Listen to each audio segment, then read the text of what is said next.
a Cruzando el Umbral con Soraya de Los Ángeles, iniciando el año 2024, totalmente recargados y llenos de mucha información. Hoy tengo un gran invitado. Él es Andy Félix Cabrera. Él es perito criminalístico, director general del Centro de Investigación Forense y Entrenamiento Criminalístico CIFEX. Sí, y él nos acompaña el día de hoy, nos va a contar sus experiencias como perito criminalístico y también algunas historias que quiera compartir con nosotros. Bienvenido, Andy, ¿cómo has estado? Muchas Gracias por gracias. aceptar la invitación. No, muy cómodo con tu invitación, Soraya. Muchas gracias. ¿Cuánto tiempo ya tienes trabajando como perito? Ya. Yo tengo, a ver, cerca de 24 años de servicio público, porque soy ex integrante de la Policía Nacional, de los cuales cerca de 14 también en el sistema criminalístico, es decir, en el ámbito forense, cerca de 14 años. Así es. ¿Y en qué consiste tu trabajo? Cuéntanos un poco desde cuándo, o sea, cuándo te inicias, a qué edad y en qué consiste tu trabajo. Gracias por la pregunta. Bueno, yo me hice funcionario policial desde los 18 años aproximadamente. O sea, a los 19 años yo ya estaba sirviendo pues a mi sociedad.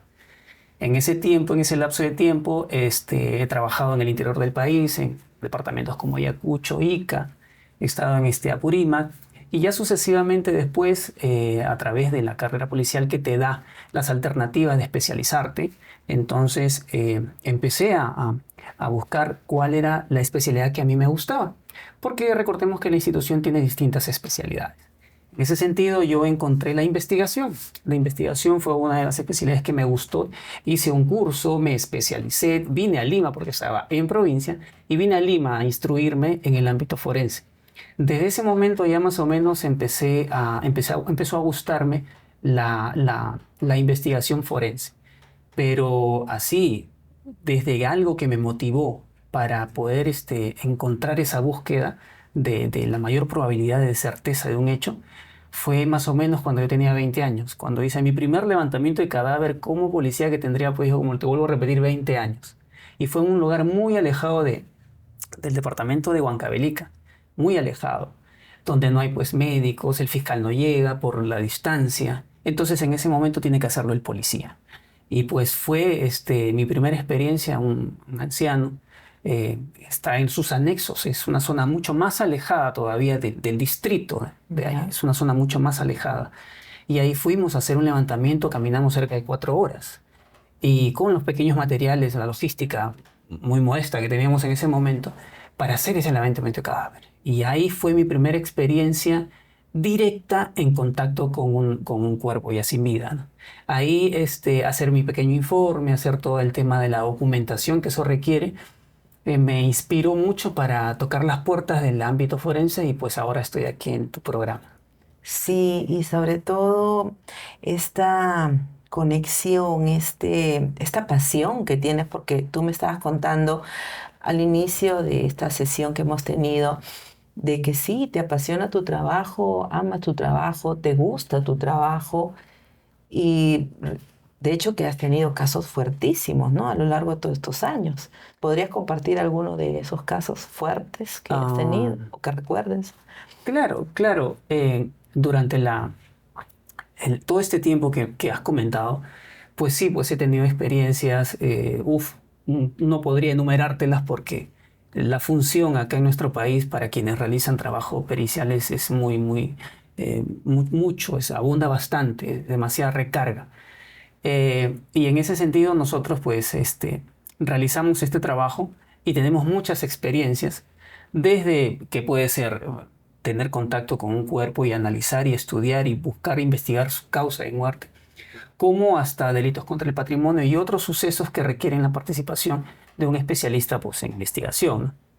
Entonces, ya para eso tienes que entrenarte constantemente para que puedas asistir de manera objetiva, de manera dinámica y técnica. Y experiencias, claro que sí, claro que muchas experiencias. Podría citarte, por ejemplo, haciendo una evaluación retrospectiva, más o menos desde mi primera experiencia con un cadáver cuando tenía 20 años. tuvimos un caso acá en Lima con niños, una situación de un incendio. Y pues, o sea, fue muy, muy doloroso, muy penoso ver cuerpecitos pequeños de 6 años debajo de una camita no carbonizados. Eso fue muy, muy, muy penoso para mí. Y hasta el momento, pues esto ha marcado bastante en mi trayectoria, en mi vida. Sin embargo, he tenido que, como todo forense, superar esas emociones, por llamarlo así, porque tienes que reunir todos los elementos y dejarte por ese instante o por ese tiempo, ese lapso de tiempo, dejar un poco las subjetividades y convertirte en una parte objetiva para reunir y justamente determinar las causas que llevan a que estas personitas, estos seres, porque eran 2 niños, lleguen a su deceso, ¿no? De esta Claro, circunstancia. debe ser un Negligencia de impacto adultos, sí, muy fuerte, ¿no? muy fuerte. Y por decir, cuéntanos, tú llegas al lugar de la tragedia, en este caso el incendio, Ujú. donde te toca acercarte al cuerpo de este niño calcinado. ¿Cuál es tu trabajo? O sea, ¿qué es lo que haces? ¿Qué es lo primero que haces? Cuéntanos un poquito. Correcto. A ver, nosotros lo primero que hacemos es, cuando ya tomas conocimiento de ese evento, acudes de manera inmediata porque son principios que nosotros tenemos que cumplir, inmediatez. Entonces tenemos que acudir de inmediato con un equipo multidisciplinario. ¿En qué consiste el equipo multidisciplinario forense? Consiste en diversos especialistas que va desde un fotógrafo, desde un ingeniero, va desde, puede ir un biólogo, puede ir, está yendo también el médico legista y va el perito criminalístico, que es el que acopia, colecta toda la información de cada especialidad para ir armando el caso de manera estratégica para poder exteriorizar y contarle al fiscal técnica y científicamente la mayor probabilidad de lo que sucedió para que el fiscal pueda hacer su denuncia. En eso más o menos consiste el equipo multidisciplinario. Llegamos, hacemos una verificación del lugar, buscamos el foco del incendio, de dónde se produjo este hecho, que puede ser tal vez por algún hidrocarburo, por algún bueno, querosene, gasolina, ¿no? O alguna de estas sustancias que generen pues este tipo de incendio o algún defecto eléctrico que pudo haber causado, ¿no? Ahí el equipo arma su estrategia y obviamente después de haber aislado el lugar hace toda esa búsqueda, esa inspección. Y en esa inspección vamos por métodos. No es que nosotros, Soraya, vayamos a ingresar a ver tú por allá, yo por acá, no. Ya. Armamos una estrategia en el lugar. Definimos quién y por dónde vamos a ingresar.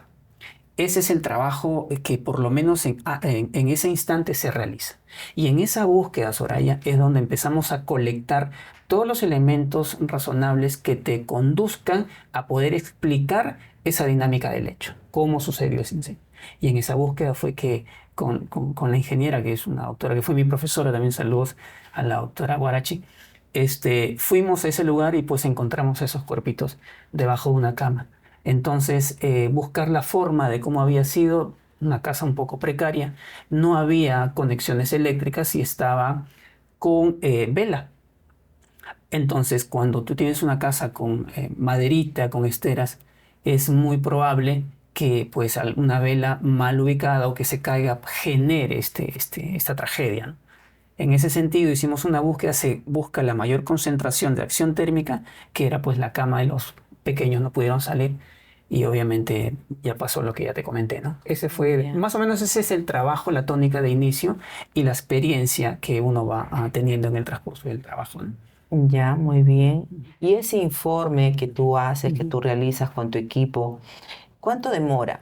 ¿Horas, días para determinar qué fue lo que produjo el incendio o la tragedia que asistes? Excelente pregunta, Soraya.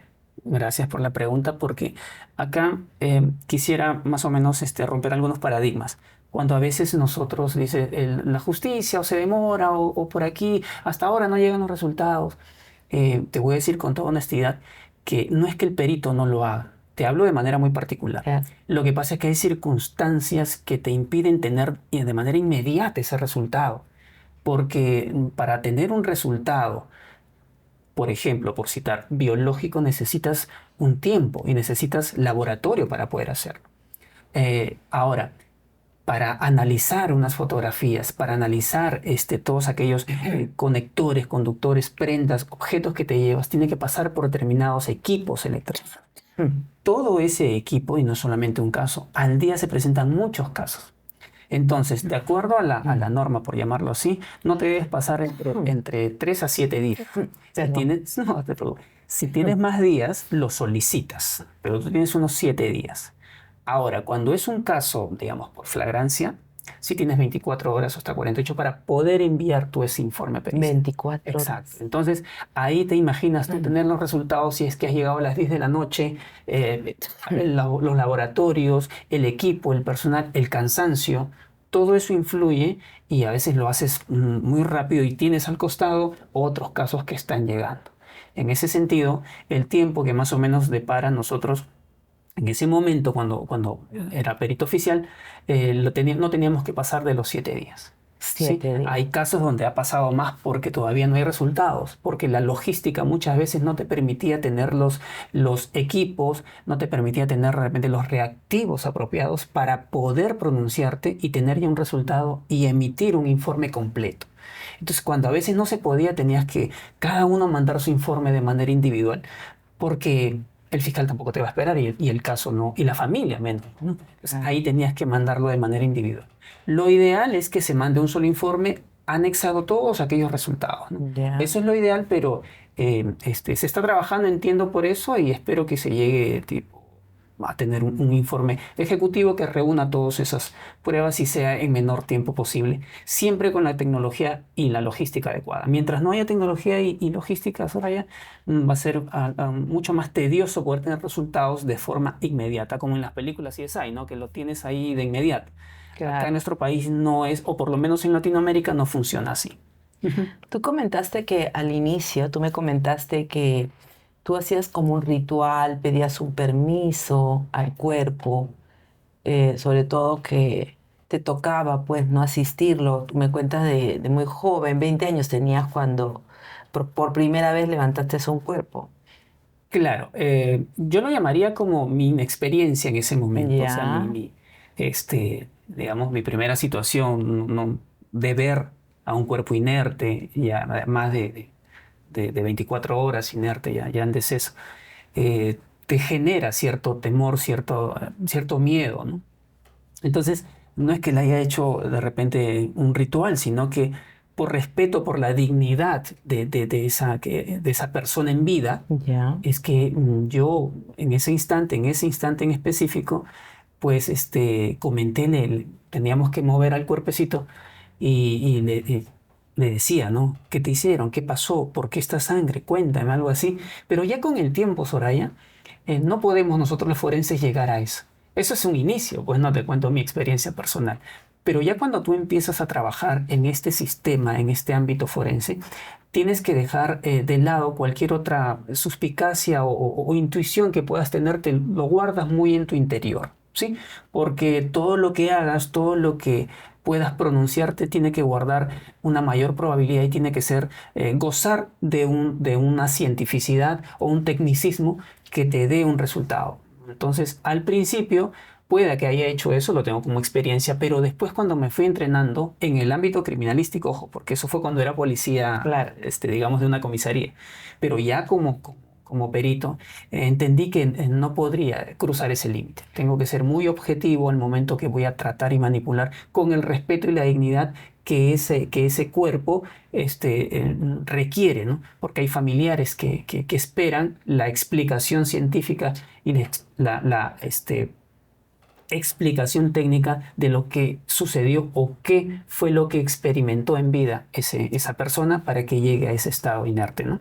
Tus compañeros que han trabajado contigo, tanto como policías, Ujú. como médicos forenses, ¿alguna vez te han contado algún tipo de experiencia inusual, una experiencia fuera de lo normal que hayan tenido al tener contacto con los cadáveres, con situaciones así? A ver, de repente yo estoy convencido, no sé, pues, sin temor a equivocarme, aunque puedo equivocar, pero yo creo que todos en alguna oportunidad pasamos por escuchar, digamos, esa intuición muy interior nuestra, ¿no? Muy propia, de qué sucedió, esa suspicacia, ¿no?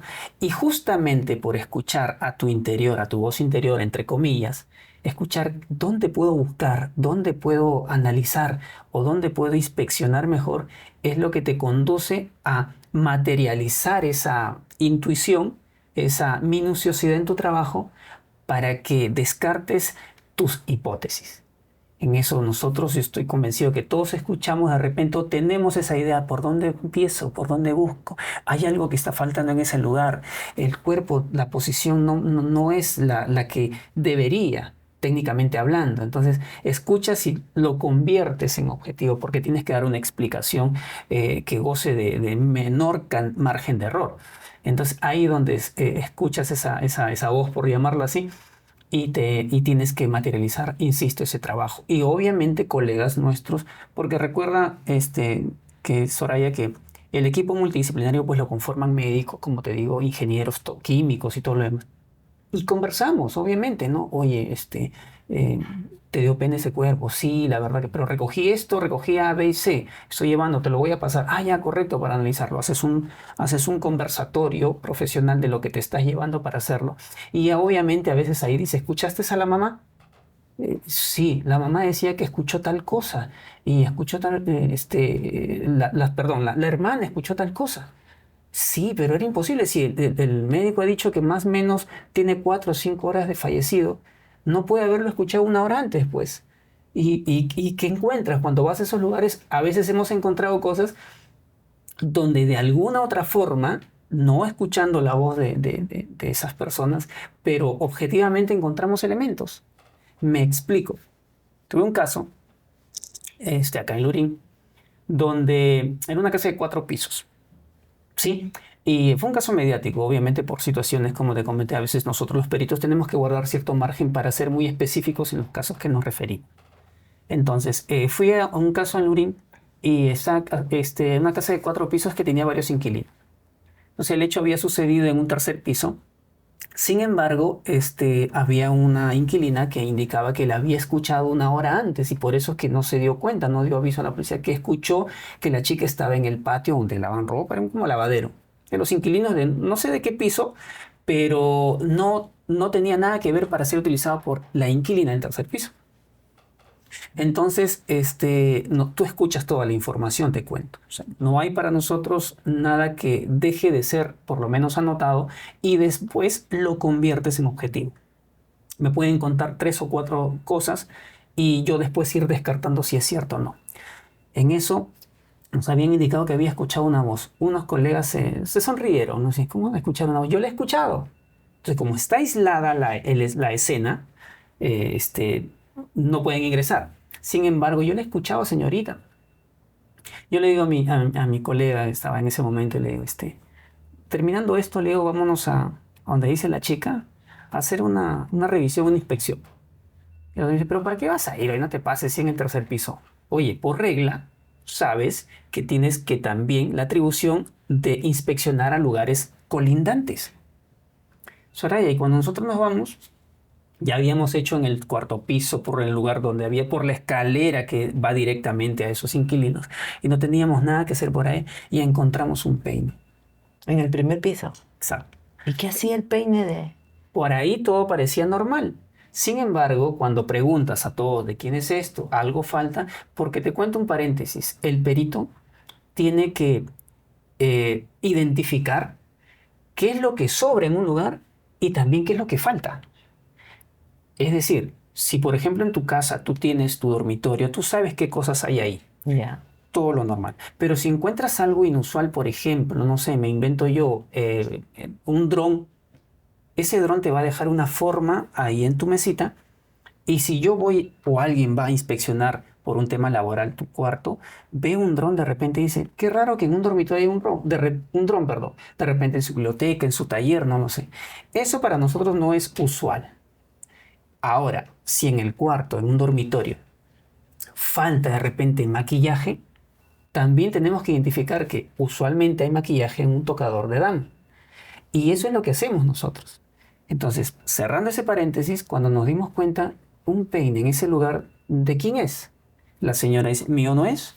La otra persona que utiliza tampoco, de la dueña, tampoco es mío. Entonces lo recogemos. Y cuando recogemos huellas papilares, habíamos encontrado que correspondían al cuerpo. Entonces tú dices, ¿cómo llegó ahí? Lo pudo haber dejado, se le pudo haber caído. No hay forma porque ella no pasa por este lado. Entonces ahí se abre más o menos la hipótesis de qué lugares estuvo transitando y te dicen cosas. Y tú cuando te puedes mirar, si no me hubiera dicho esto la señora, no lo hubiera escuchado en el tumulto, de repente nos hubiéramos pasado desapercibido. ¿Pero sirvió de algo como una prueba? Claro, sirve porque al encontrar tus elementos ya objetivos, empiezas a hilvanar tu teoría del caso. Empiezas a demostrar cómo ha sido la dinámica y la mecánica de todo el hecho y del tránsito de esa persona. Y esas cosas, como muchas, también te van a ayudar a poder indicar que puedes tener informaciones, escuchar datos, pero tú tienes que corroborarlo como perito. ¿Cómo falleció esta chica? Mira, no te podría dar con exactitud, pero de verdad que fue una muerte muy violenta. Muy violenta, fue una situación que no quisiera tocar porque de verdad que fue tan duro para nosotros, para el equipo, ver una situación como esa, ¿no? Y además porque tengo entendido también que es un caso que todavía está en un tema judicializado y quisiera comentarte que a veces los forenses tenemos que guardar cierta reserva cuando hay situaciones que se presentan y que aún no hay alguna sentencia. Entonces tenemos que coberturar nosotros esa discrecionalidad. Todavía no está cerrado. Exacto. Entonces cuando esté ahí esas cosas, hay que todavía tener bastante prudencia en ese lado. Sin embargo, no deja de ser un poco duro para quienes hemos conformado ese equipo, ¿no? Eso y muchos casos más también. Tal vez la presencia, el espíritu de esta mujer dio alguna señal, ¿no? Al decir o al manifestar su voz y esta persona que vivía en el primer piso dijo, yo lo he escuchado. Y ustedes pudieron llegar a recoger el peine, a encontrarlo. Puede haber sido eso también, ¿no? Yo no descarto, te comento, nosotros los forenses no descartamos ninguna posibilidad, ¿no? Y esa experiencia que había tenido esa inquilina o esa persona que en ese momento indicaba esa información que había escuchado, nosotros decíamos, pero no la descartes. Inclusive Soraya, hace poco estamos viendo un caso en provincia donde llega la mamá con la familia, porque su caso después de 5 años todavía no tiene ninguna solución, ninguna respuesta. Y la señora insiste, bueno, tengo que guardar reserva, pero en un caso general, insiste que escucha que su hija quiere justicia, se sueña mucho con su hijita, ¿no? Esa experiencia que vive la señora nos los cuenta a nosotros y nosotros obviamente la escuchamos porque analizamos ese tipo de hechos, pero nos basamos a las cosas, a los documentos, a qué se encontró y a qué falta. Y se solicitó una reconstrucción, perdón, una ampliación de la inspección en el lugar. Y cuando tú realizas una ampliación, obviamente con todos los trámites administrativos que se hacen, el fiscal lo solicita y todo lo demás, nuevamente llegas a ese lugar. Entonces la señora nos indicaba, joven, no sé si me va a creer, pero yo siento que en determinado lugar mi hija ahí hacia el último lugar donde ha estado. Pero ya se hizo la inspección. Entonces, hablas con fiscalía y le dices para que coordine y realice una ampliación en el lugar. Se ha logrado hacer eso, Soraya, y se ha encontrado un zapato.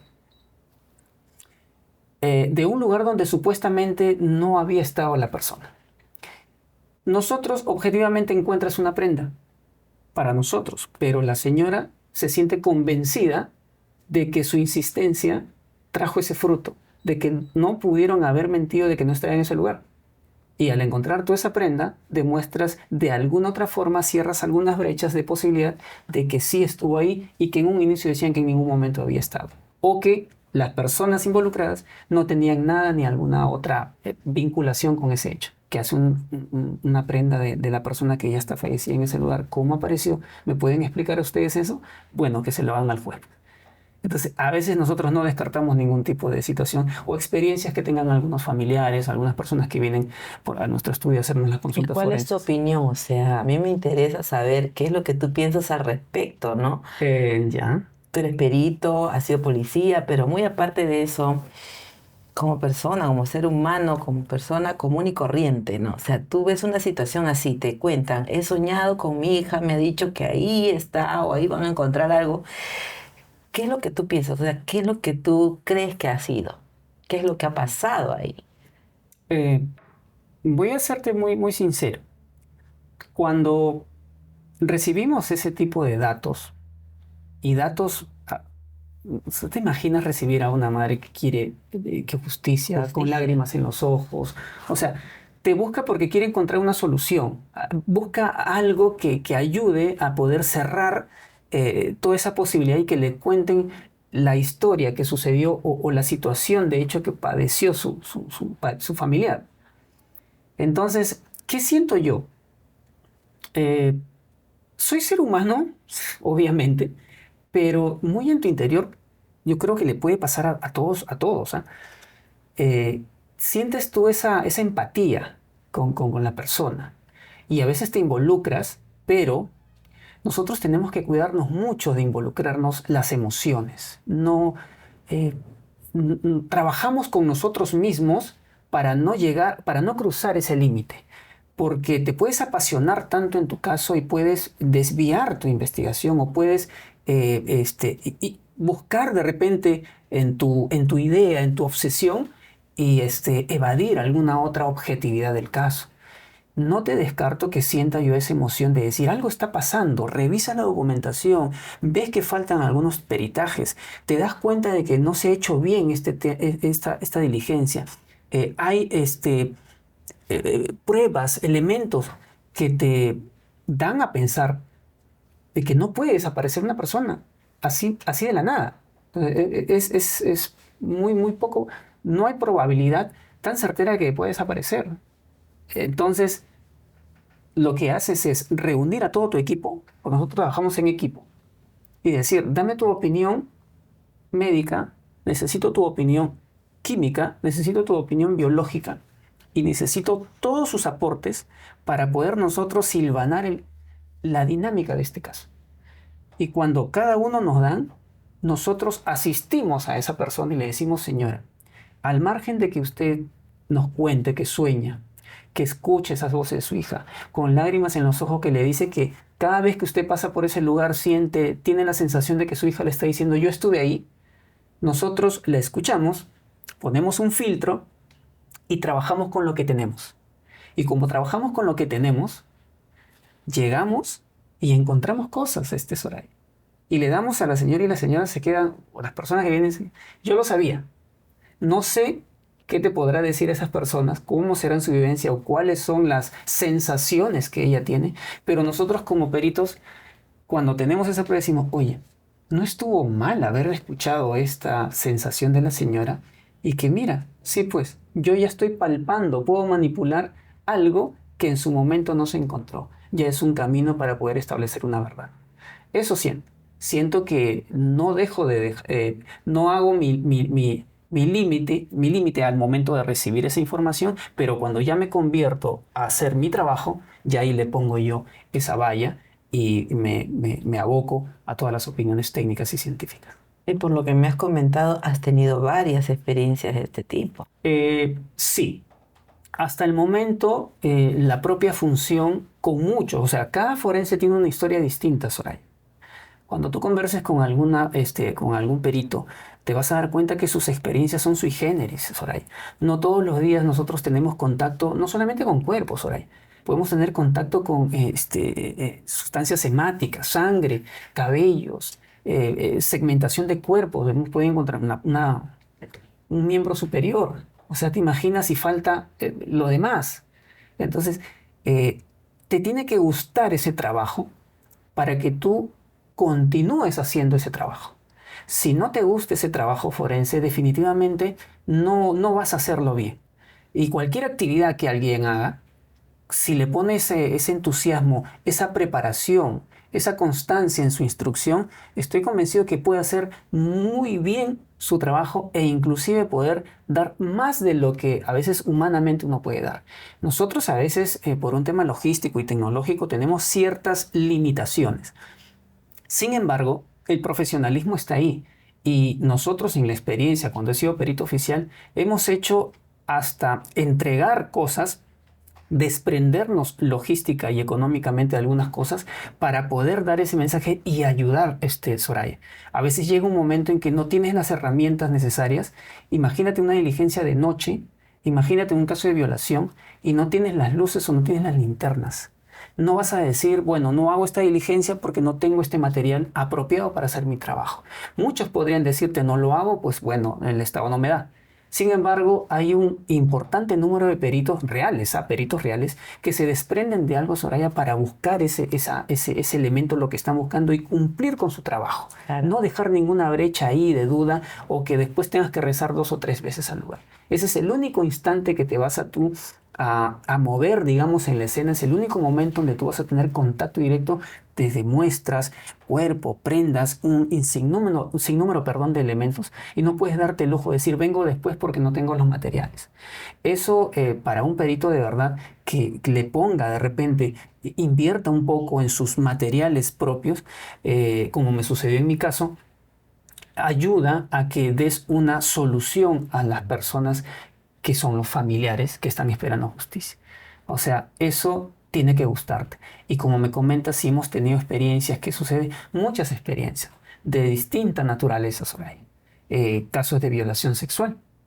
Imagínate, tú puedes, por ejemplo, sales con tus amistades o una joven, te voy a contar así, un caso, sale con sus amistades, con gente conocida, ¿sí? Y después se siente confiada que sale con amigos, se siente confiada que está pues con una amiga, con chicos, 2 o 3 personas que conoce, y estos sujetos, abusando de repente de la confianza que hay o de la vulnerabilidad, digamos, de ese instante por la música, el licor, hacen ingerir una sustancia que va a inhibir o a dormirla para poder abusar sexualmente.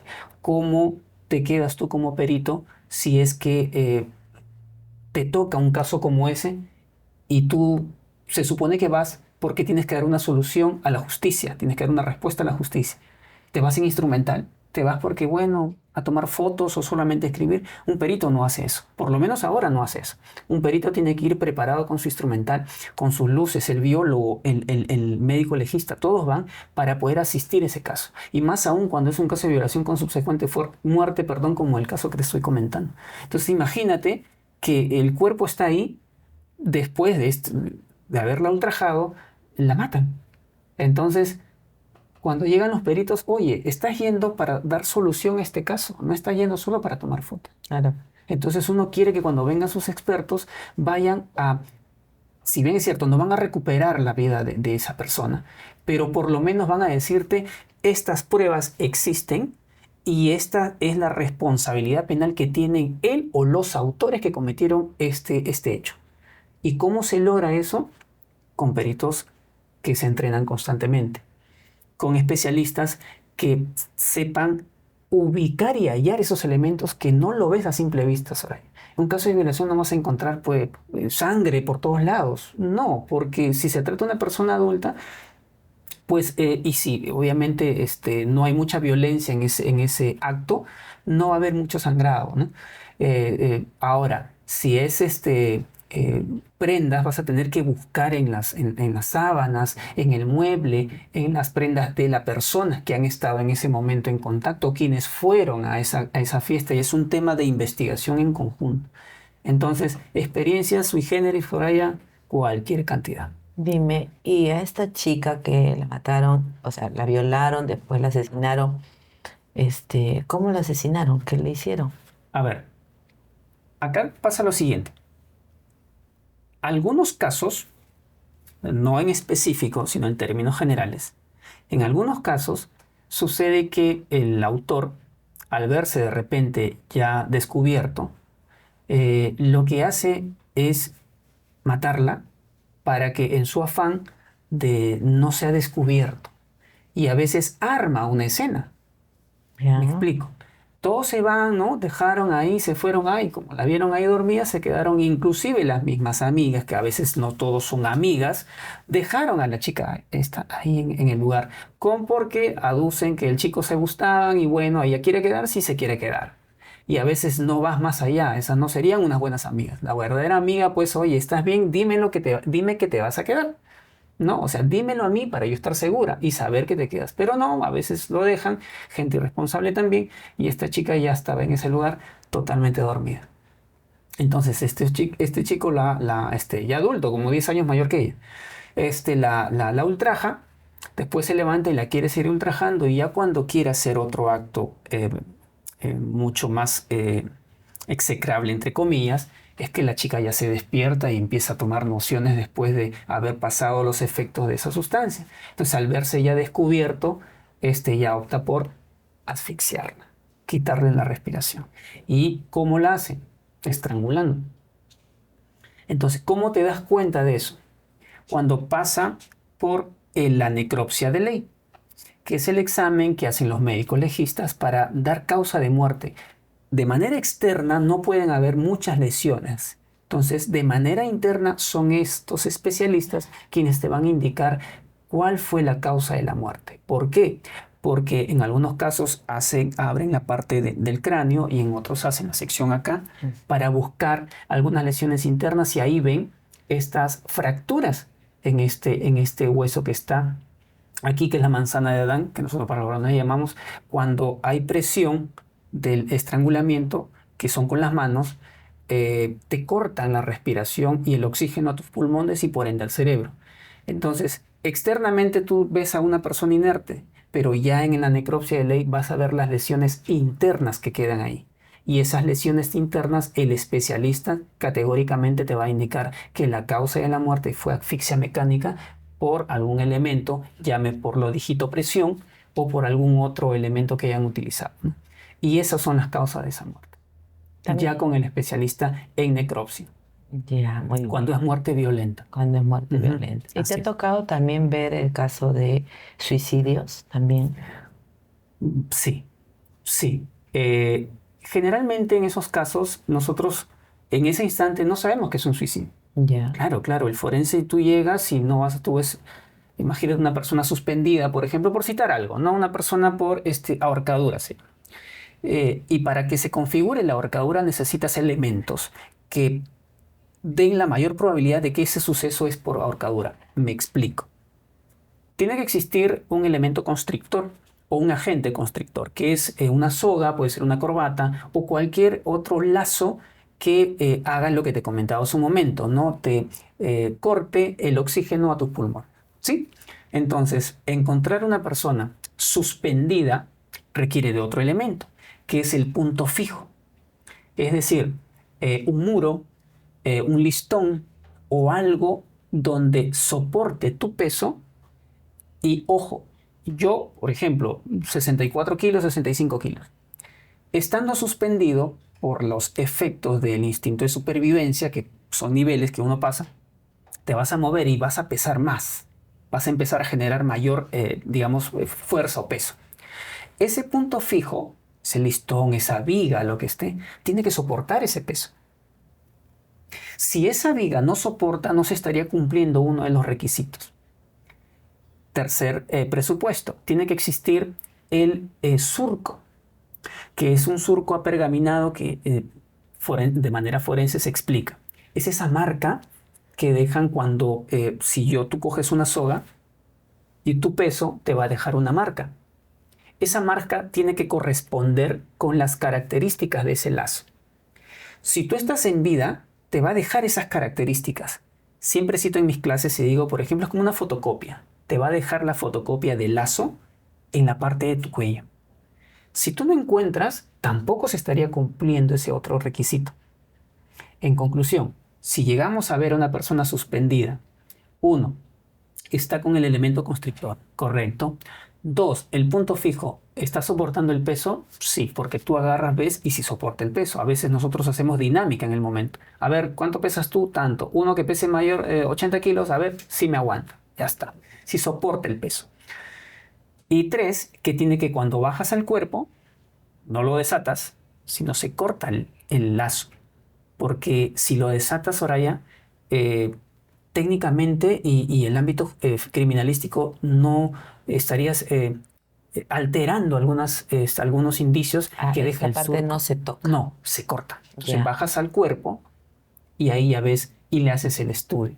Entonces, si tú no encuentras esos 3 requisitos de no hay el surco, porque de repente le estrangularon y la han querido hacer ver que es un suicidio y me la suspenden a la persona, la amarran y queda ahí. Claro. La viga soporta el peso de una persona de 60 kilos, 50 y tantos kilos de una chica, sí, pero no hay surco. Y cuando una persona está en vida deja pues esas marcas. Es como Entonces que te hagan, ya no se sí, estaría hablando ya no se de un estaría hablando suicidio, de un sino de suicidio. un homicidio. Exacto. Entonces, en ese momento, recapitulando, nosotros los forenses tenemos, si vemos a alguien suspendido, por citarte este ejemplo, tiene que reunir esos requisitos. Si no reúne esos requisitos, no estaríamos hablando de un suicidio. Estaríamos hablando de una mayor probabilidad de convertirse en un homicidio. Claro. Y ahí es donde nosotros articulamos ya otro mecanismo de estrategia de investigación. Y ese proceso de investigar, ¿cuánto demora? Buena pregunta. En función siempre de las circunstancias, el lugar y obviamente de la disponibilidad de la tecnología que podamos tener nosotros. ¿Por qué? Porque si es del lugar, ya te expliqué más o menos que Así si es esa dinámica. Si es por las circunstancias o el tiempo, hay que ver que antes de eso se tiene que hacer una investigación. ¿Qué puede conducir a una persona a quitarse la vida de esa forma? Hay algunas evaluaciones psicológicas previas, hay algunos traumas previos, discusiones, denuncias porque se salió del lugar, consumo de alguna sustancia nociva, tóxica, como alguna droga, alcohol. ¿Qué circunstancias pueden conducir a que una persona se suicide? Todo eso tiene que ir sopesando. Si sale y dicen, oye, pero no fuma, no bebe, no tiene deudas, ¿cómo se va a suicidar? Mal de amores, averigua a su pareja. Si no encuentras esos elementos, entonces tu mayor probabilidad de que se haya cometido un homicidio tiene mayor sustento a que sea un suicidio. Porque generalmente, y las personas, lo puede explicar mucho mejor un psicólogo, pero por mi experiencia te digo, las personas que a veces optan por quitarse la vida de esa forma es porque están atravesando problemas muy emocionales, unos problemas que a veces piensan que no pueden solucionarlo y la única forma es quitándose la vida. Pero ya hay ciertos antecedentes que te conducen a poder establecer ese hecho. Si no hay antecedentes, Soraya, los investigadores definitivamente no aterrizamos en ese caso. Inclusive, te cuento que hay algunos paradigmas también donde hay mucha gente neófita en decir, ¿cómo se va a ahorcar mi hijo, este caso de un chico, si es que sus piernas están tocando el suelo? Entonces tú dices, yo escuché una vez a un perito que me comentó que la suspensión completa está ahí, ¿verdad? Pues no, ¿cómo puede alguien ahorcarse si sus piernas están tocando el suelo? Esa es una situación que tenemos que nosotros romper paradigmas. Sí se puede morir tocando el piso, Soraya. Sí. Sí, eso, muertes por suspensión, hay ahorcadura completa e incompleta. Sería incompleta porque sus extremidades inferiores están tocando el suelo.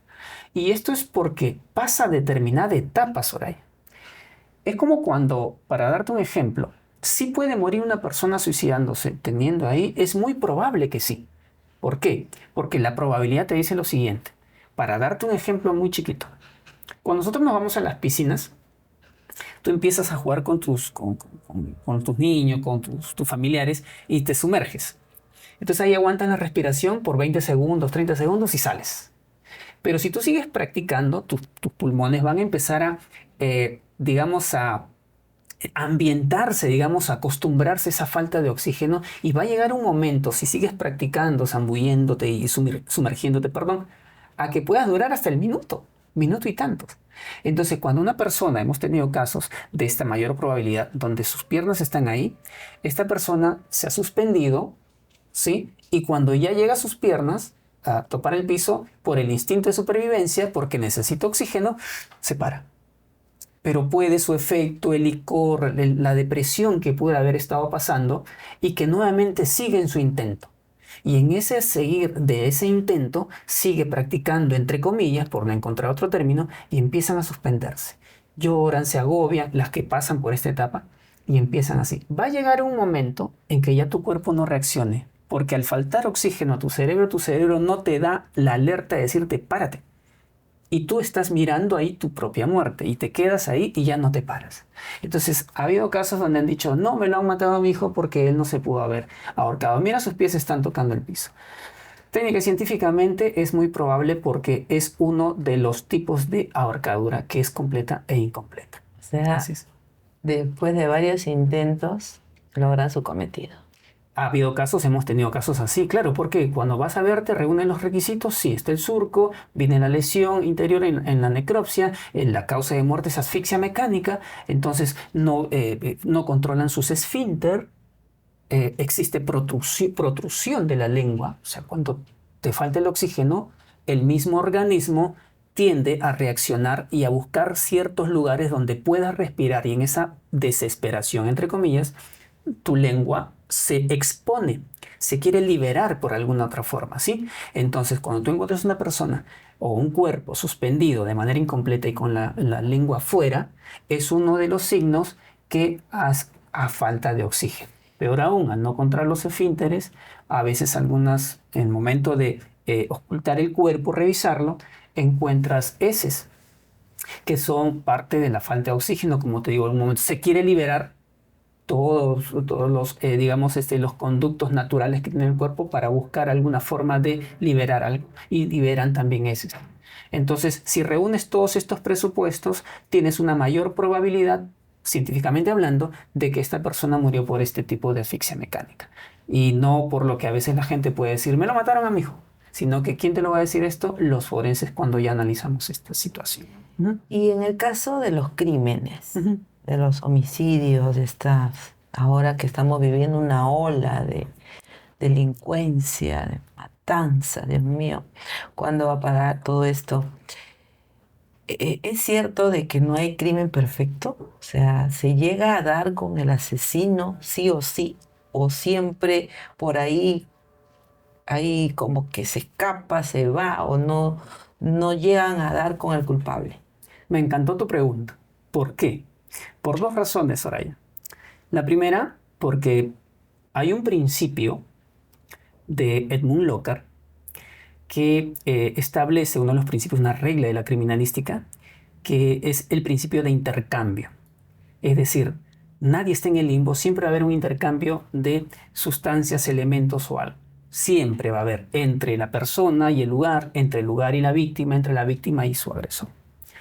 Segunda pauta. No hay crimen perfecto, pero lo que sí hay son investigaciones imperfectas, como lo decía mi profesor.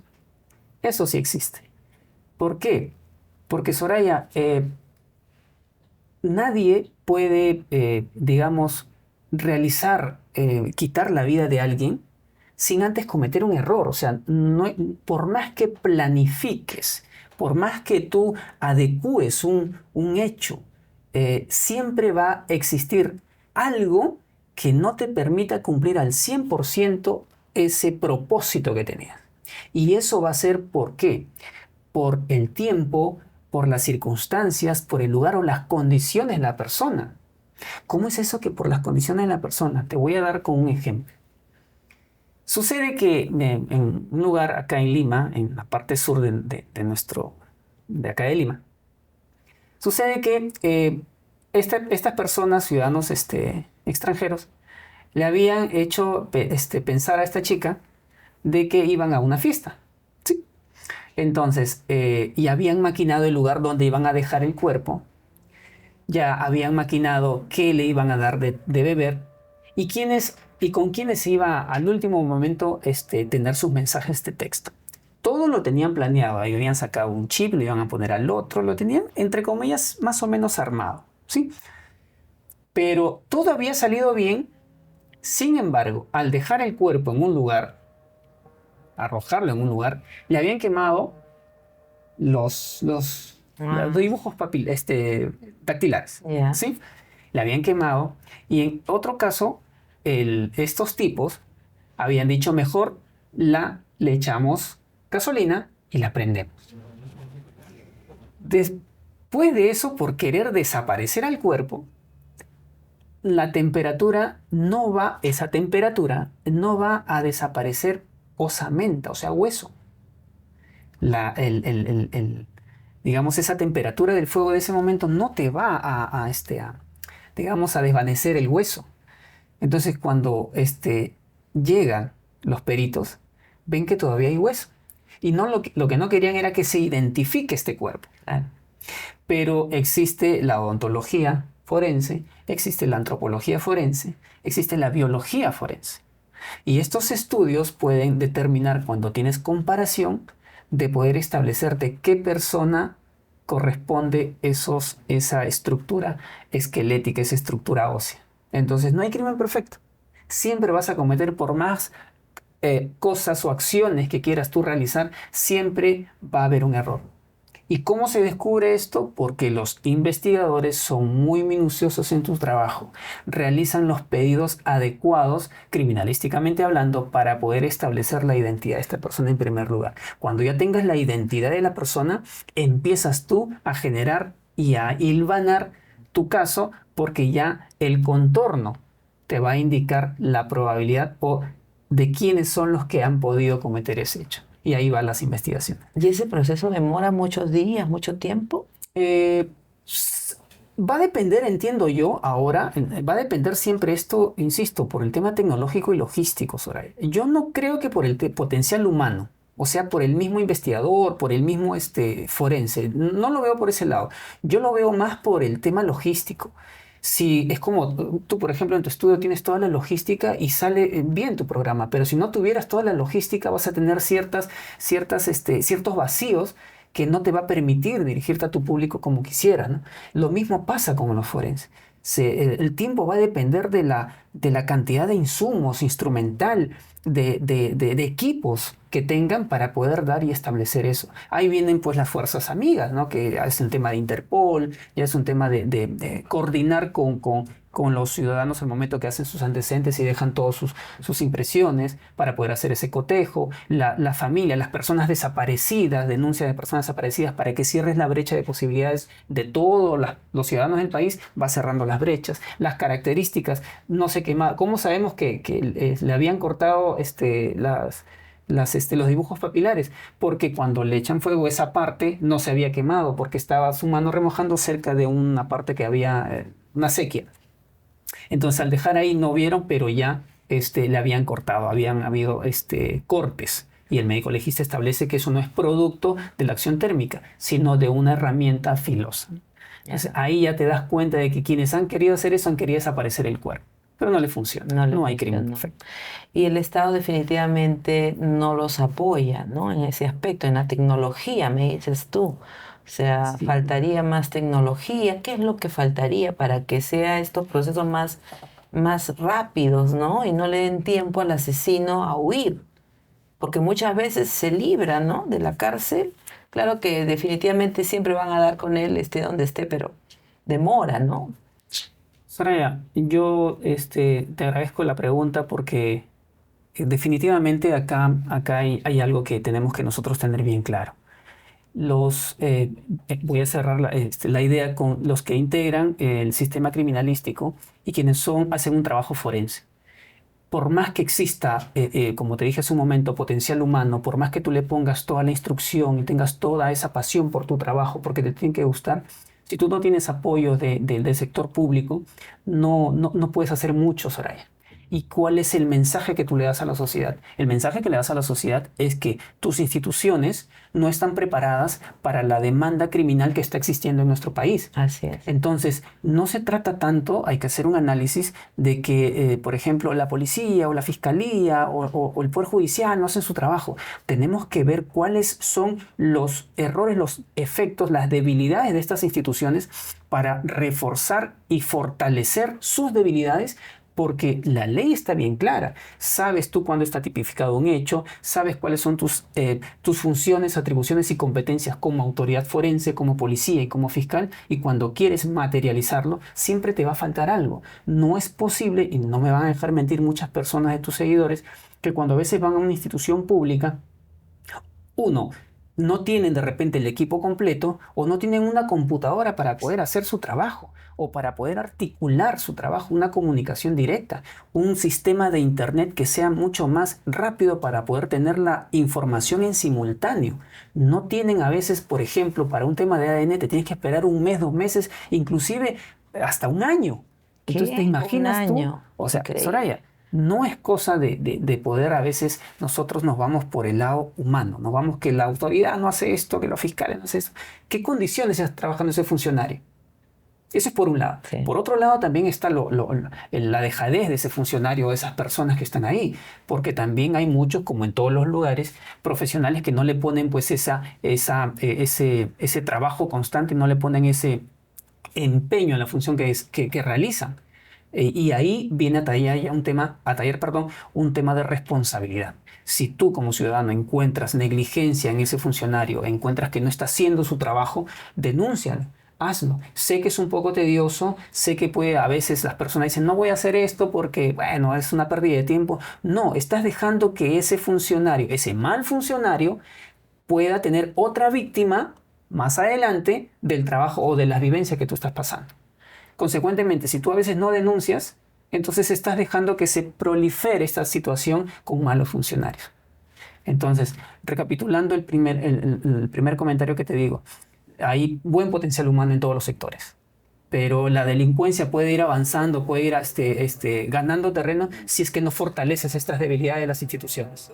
Y por el otro lado, si detectas a esos malos funcionarios, pues definitivamente corta ahí digamos, esa línea de mal trabajo que hace para que no hayan más personas que pasen por lo que uno está pasando con la ineficiencia del trabajo que pueden estar realizando, ¿no? Claro que sí. Ujú.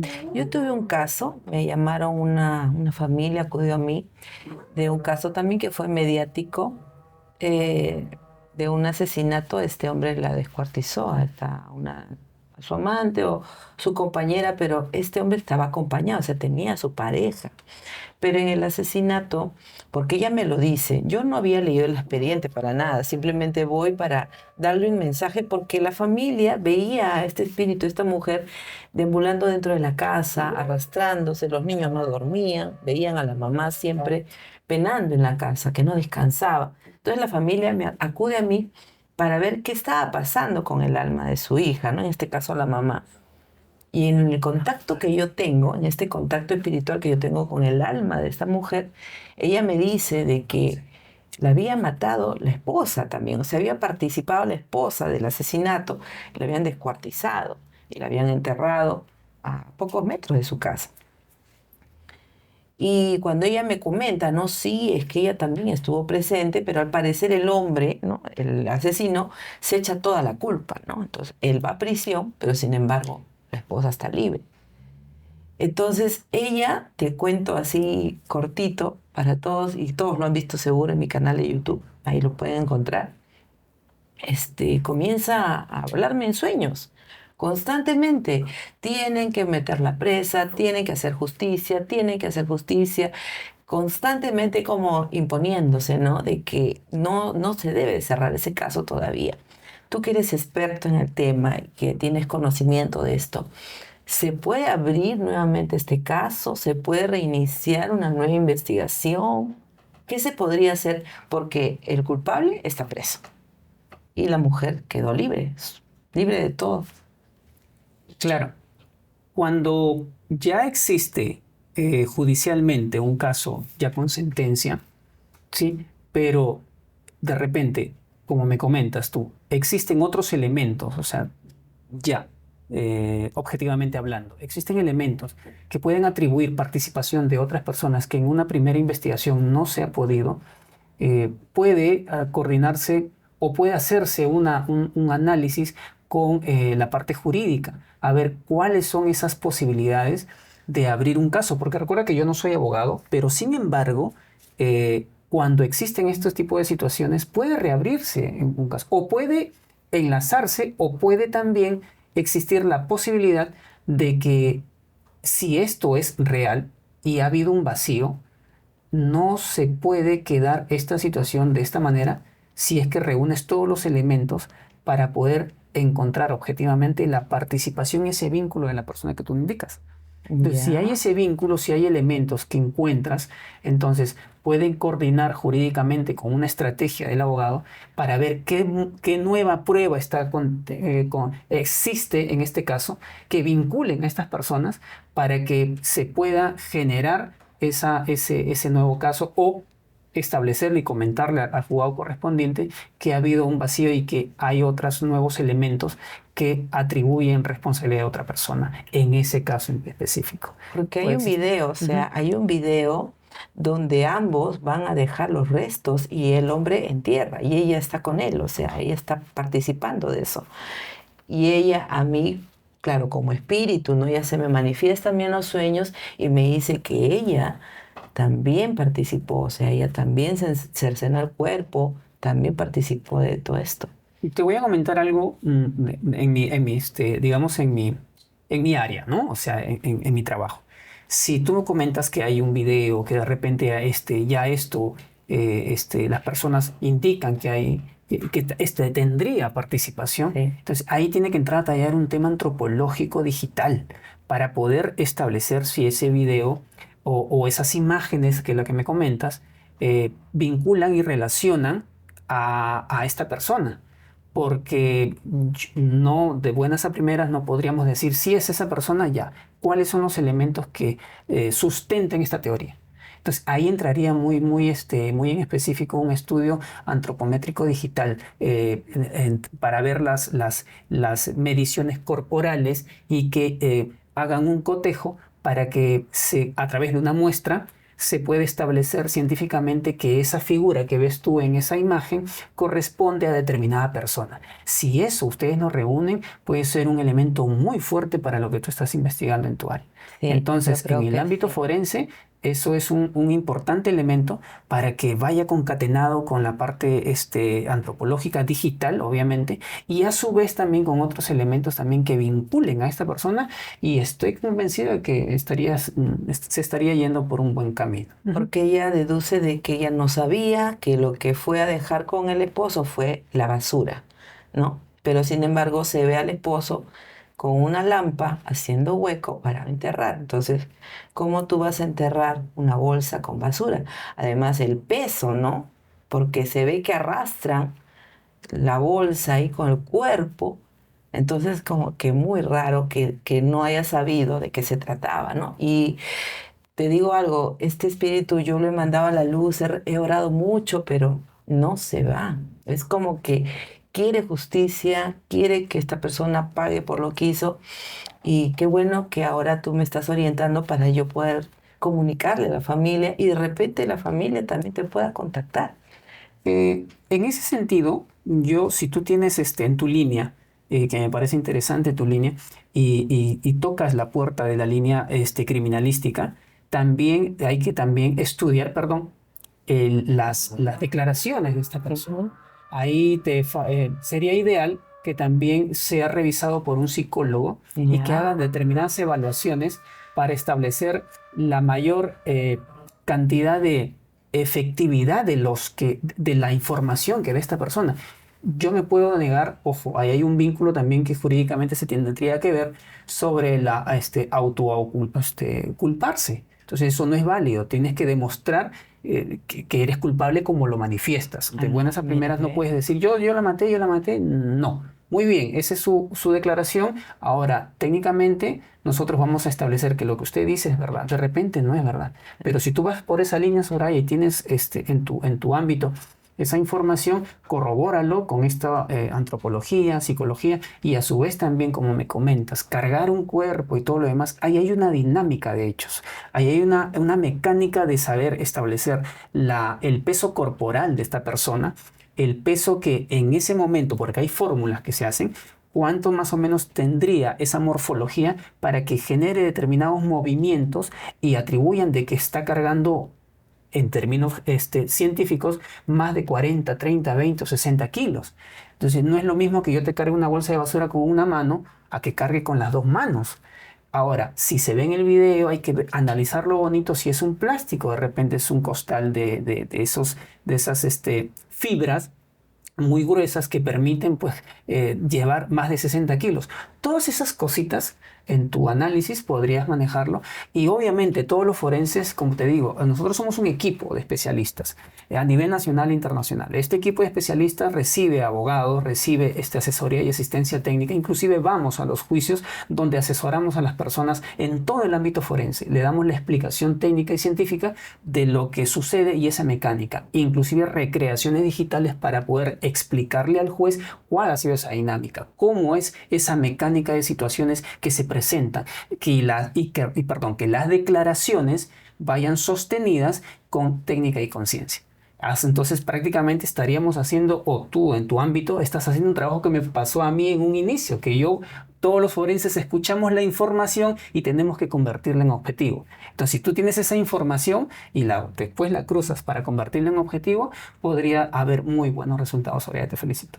Gracias. Y agradecerte por haber estado con nosotros, por acompañarnos y habernos contado todas tus experiencias. Realmente muy interesante, muy gratificante, y sobre todo te felicito por la labor que realizas.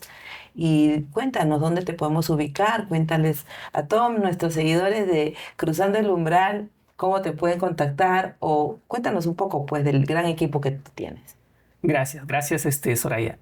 Bueno, para quienes conocen o que están involucrados en el ámbito jurídico, el Centro de Investigación Forense es un pool de especialistas, como te comentaba, de distintos peritos, hay patólogos, de todas las especialidades. Y dependiendo del caso, Soraya, nosotros analizamos, revisamos, y cuando encontramos elementos que sustenten una teoría objetiva, vamos con el caso. Porque debe quedar claro también que el perito no es que va a decirte, ya todos los casos los recibo. No, CIFEC tiene una política. Cuando hay algunas situaciones que puede nosotros conducir a un tecnicismo muy apropiado para que sostenga la estratégica del abogado, del que hace la asistencia, nosotros también acompañamos ese caso y lo acompañamos hasta el último. No es que ya te damos un informe y te analizamos el caso y queda. Estamos contigo en todos los momentos, y inclusive todas las informaciones que nos digan y algunos hechos, que no están siendo aclarados por la justicia o por las entidades, nosotros asistimos y le explicamos las formas de cómo poder suplir esas fallas que ha habido en el proceso. Porque a veces tenemos muchos abogados que, hacen todo el trabajo forense y asisten a las personas y pues hacen todo ese trabajo. Y así no está funcionando el sistema. Los abogados conocen el tema jurídico muy bien, perfectamente, pero cuando va de la mano con su forense, definitivamente los logros se ven en los juicios con su respectiva sentencia. Y sobre todo lo agilizan, ¿no? Porque es muy lento este tema, ¿no? Claro, y a veces sucede que tienes que explicarle, por ejemplo, a nuestro equipo, nosotros cuando tenemos una revisión de expediente, lo analizamos desde la primera hoja hasta la última y vemos todos los mecanismos y cada uno con su especialidad. Me explico. Llega tu expediente de 1000 hojas. Entonces tú agarras con el especialista, esta es mi parte biológica, lo analizo yo. Mi parte de medicina, lo analizas tú. Mi parte de fotografía forense, todos analizamos de manera personalizada un caso. Y cuando ya tú tienes objetivamente cada uno con su información, le explicamos a la persona cómo es el caso y cuáles serían los mecanismos por seguir, con una línea de tiempo, claro está. Claro. Entonces el abogado se va a sentir fortalecido porque a veces no conoce esos tecnicismos, no conoce esa explicación e interpretación forense que un especialista en criminalística lo puede hacer muy bien. Y cuando necesitamos información extranjera, porque también en Latinoamérica hay países que nos llevan un poco de ventaja en el tema tecnológico. CIFEC también cuenta con especialistas extranjeros que hacen la dinámica, e inclusive si es que es necesario estar en el juicio, vienen ellos hasta acá para poder asistirte con su experticia y con todo el instrumental que ellos puedan tener.